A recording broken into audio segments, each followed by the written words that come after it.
President Bongbong Marcos gives the green light to the e-market procurement system of the Department of Budget and Management. Mobile journalist Julie Baiza has the story.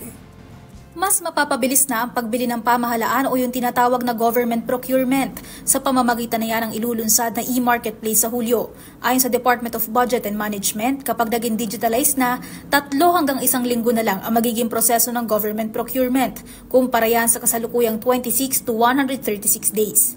You have products already in the system, then the government procuring entities will have to select from those products and then already make an order.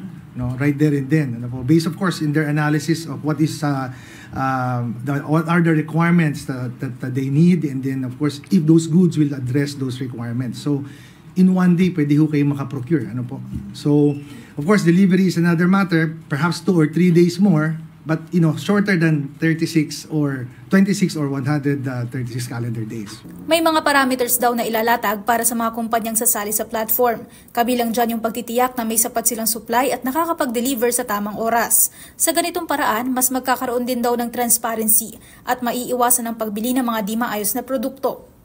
Meron pong ganong klaseng feature yung ating website na yung para po makita ng mga tao kung gaano ka-transparent. Not just po yung mga products lang, no? Pati yung buong procurement process kung pwede po makita ng mga tao.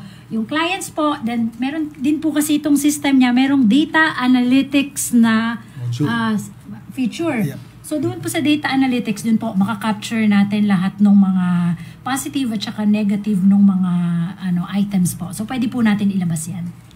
Target ng pamahalaan na magamit ang e-marketplace sa lahat ng ahensya ng gobyerno maging sa mga local government units.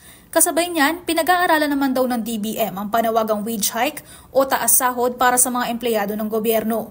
Kailan lang kumuha ng third party na kumpanya para tingnan kung magkano ang increase na posibleng ibigay. Maalala nyo po, we provided 40 million pesos to GCG para po kumuha ng third party to study po kung ano yung amount, anong klaseng increase ang pwede natin ibigay at saka kung gaano po kalaki yung increase na ibibigay natin. So hopefully po, nagbigay na po sila ng midterm report. Hopefully by June we'll have the final report po. Mobile Journal Julie Baiza po, hatid ang mukha ng balita.